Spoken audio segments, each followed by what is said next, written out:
Hi friends, welcome to Paris kitchen. இன்னைக்கு வீடியோவில் நம்ம தேங்காய் வறுத்து அரைச்ச உருளைக்கிழங்கு குழம்பு தான் செய்ய போகிறோம். இது பார்த்தீங்கன்னா மட்டன் சுவையிலே இருக்கும் ஃப்ரெண்ட்ஸ், ரொம்ப டேஸ்டியாக இருக்கும். வாங்க நம்ம எப்படி செய்யறதுன்னு வீடியோவில் பார்க்கலாம். அதுக்கு 1/2 கிலோ அளவு உருளைக்கிழங்கு எடுத்து இந்த மாதிரி கொஞ்சம் பெரிய துண்டுகளாக கட் பண்ணிக்கோங்க. உங்களுக்கு தேவையான சின்னதாக வேணும்னா சின்னதாக கூட நீங்கள் கட் பண்ணிக்கலாம். இப்போ இந்த உருளைக்கிழங்கு எல்லாம் நல்லா வாஷ் பண்ணிட்டு நம்ம வேக வைக்க போகிற குக்கரில் இதையெல்லாம் சேர்த்துக்கலாங்க ஃப்ரெண்ட்ஸ்.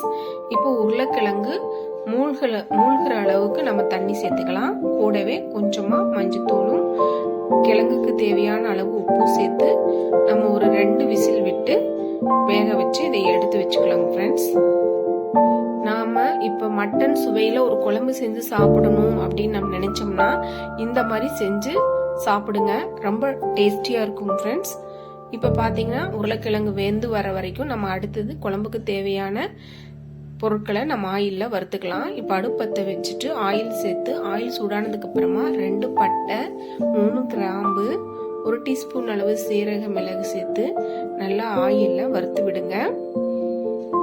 இது கொஞ்சமா ஃப்ரை ஆனதுக்கு அப்புறமா நம்ம 2 டீஸ்பூன் அளவு வர மல்லி சேர்த்துக்கோங்க. இதையும் நல்லா பொன்னிறம் ஆகிற வரைக்கும் வறுத்து விடுங்க. நம்ம பொடியெல்லாம் சேர்க்கறதுக்கு பதிலாக இந்த மாதிரி வர மல்லி சேர்த்து அரைச்சிங்கன்னா குழம்பு நல்ல வாசனையா இருக்கும் ஃப்ரெண்ட்ஸ், ரொம்ப டேஸ்டாகவும் இருக்கும். நீங்களும் மறக்காம இதே மாதிரி ட்ரை பண்ணி பாருங்க ஒரு தடவை. கூடவே 2 வரமிளகாய் சேர்த்துக்கிறேன். இது இல்லாட்டி நீங்க மிளகா பொடி கூட நீங்க சேர்த்துக்கலாம்.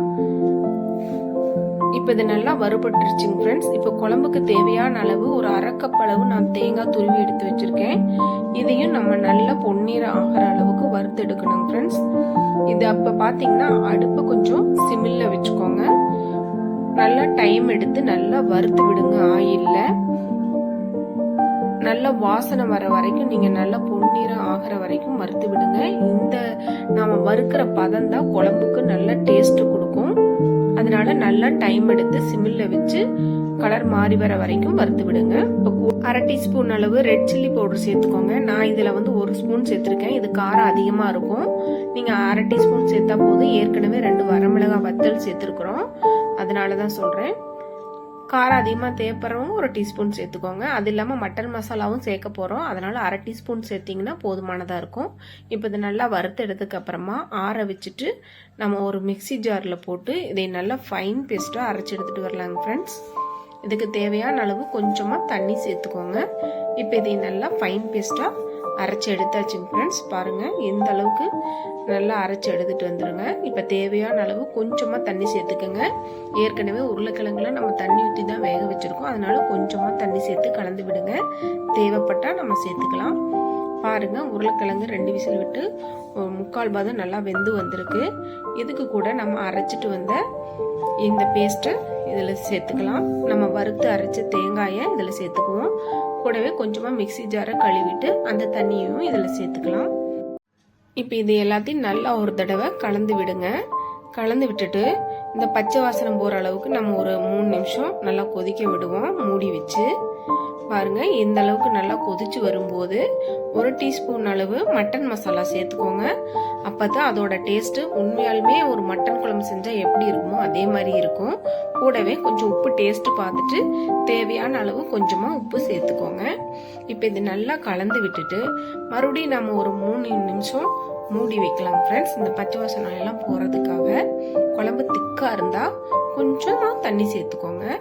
பாருங்க எந்த அளவுக்கு நம்ம குழம்பு பாருங்க வாசனையா கம கமன்னு நம்ம கொத்தமல்லி வறுத்து அரைச்சு அதோட வாசனைய செம தூக்கலா இருக்குங்க ஃப்ரெண்ட்ஸ். மறக்காம நீங்களும் இதே மாதிரி ட்ரை பண்ணி பாருங்க. நல்லா அது கொதிச்சு வந்ததுக்கு அப்புறமா நம்ம கடைசி ஸ்டேஜ்ல அதை ஒரு தாளிப்பு சேர்த்து இறக்கிக்கலாம். இப்ப நம்ம ஒரு கடாயில ஆயில் சேர்த்து கடுகு உளுந்தம் பருப்பு, ஒரு வெங்காயத்தை பொடியா கட் பண்ணி சேர்த்திருக்கேன். கூடவே 2 பச்சை மிளகாய் ஃப்ளேவருக்காக, கொஞ்சமா கருவேப்பிலை சேர்த்து இந்த ஆயில்ல நல்லா கலர் மாறி வர வரைக்கும் வறுத்து விடுங்க. இந்த வெங்காயத்தோட கலர் மாறி வந்ததுக்கு அப்புறமா நம்ம இதையே நம்ம குழம்புல சேர்த்துக்கலாம். இப்ப பாருங்க நம்மளுடைய சூப்பரான வறுத்து அரைச்ச உருளைக்கிழங்கு குழம்பு ரெடி ஆயிடுச்சுங்க ஃப்ரெண்ட்ஸ். இந்த குழம்பு பார்த்தீங்கன்னா மத்தியான சாப்பாட்டுக்கும் வச்சுக்கலாம், காலையில இட்லி தோசை இந்த மாதிரி டிஃபன் ஐட்டங்களுக்கும் வச்சுக்கலாம். ரொம்ப டேஸ்டா இருக்கும் ஃப்ரெண்ட்ஸ். நீங்களும் மறக்காம இந்த குழம்பு ஒரு தடவை நீங்களும் வீட்டில் ட்ரை பண்ணி பாருங்க. அப்போ இதோட டேஸ்ட் உங்களுக்கே தெரியும். வாசனை ரொம்ப அருமையா இருக்குதுங்க ஃப்ரெண்ட்ஸ். தேங்க்ஸ் ஃபார் வாட்சிங்.